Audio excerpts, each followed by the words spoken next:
সুন্দর অনুষ্ঠানের সম্মানিত উপস্থিতি, সম্মানিত সহকর্মীবৃন্দ, সম্মানিত উভয় শাখার সহকারী প্রধান শিক্ষকবৃন্দ, সিনিয়র শিক্ষকবৃন্দ, সহকারী শিক্ষকবৃন্দ, প্রিয় শিক্ষার্থীবৃন্দ, সম্মানিত অভিভাবকবৃন্দ, আসসালামু আলাইকুম।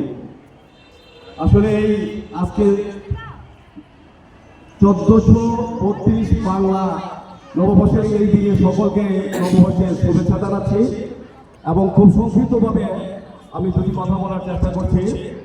এই প্রচণ্ড রৌদ্রময় অবস্থায় মাথার উপর তাপ দগ্ধ সময়ে কথা বলা এবং কথা শোনার কোনো পরিবেশই অনুকূলে নয়, কিন্তু ব্যক্তিগত অবশ্যই বলতে হয়। প্রথমে যেটা বলছে সেটা হলো এই বর্ষবরণের ইতিহাসটা পৃথিবীর বুকে অনেক প্রাচীন। সেই 5000 বছর পূর্বে ইরানে তথা পারস্যে নওরোজ পালিত হতো। তারপরে বিভিন্ন দেশে ইরানের পারস্যের নওরোজ যিনি চালু করেছিলেন তিনি সম্রাট জামশিদ, চালু করেছেন 5000 বছর পূর্বে। এটা এখনো পর্যন্ত ইরানে চালু রয়েছে। তারপরে পৃথিবীর বিভিন্ন দেশে তাদের নিজস্ব ঐতিহ্যে নববর্ষ পালিত হয়ে আসছে। আমাদের এই বাংলায় তথা বৃহত্তর বাংলায়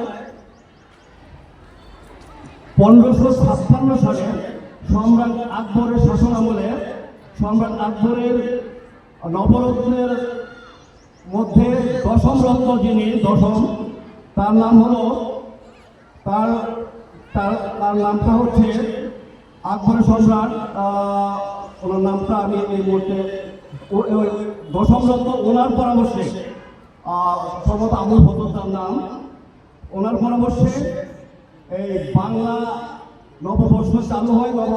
আকবর সম্রাট আকবর যখন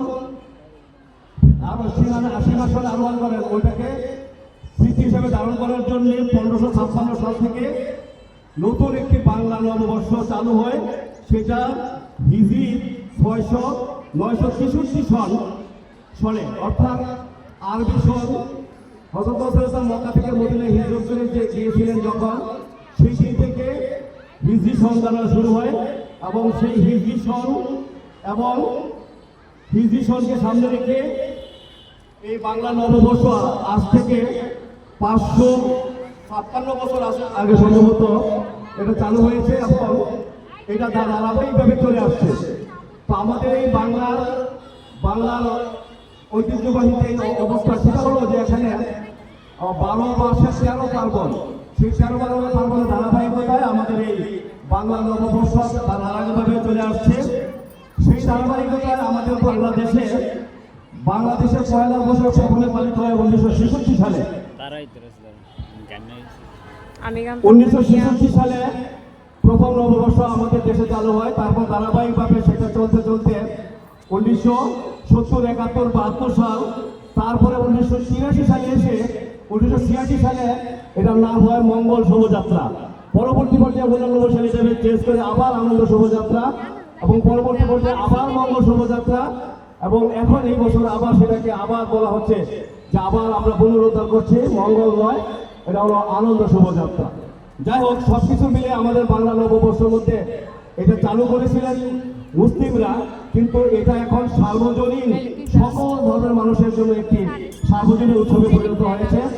বাংলাদেশে প্রায় 28টি জনগোষ্ঠী, বাঙালি, মুসলিম, হিন্দু, বৌদ্ধ, খ্রিস্টান, উপজাতি সহ সকলে মিলে আজকে এই দিনটাকে উপভোগ করছেন, উদযাপন করছেন এবং অত্যন্ত সার্বজনীন অনুষ্ঠানে পরিণত করেছেন।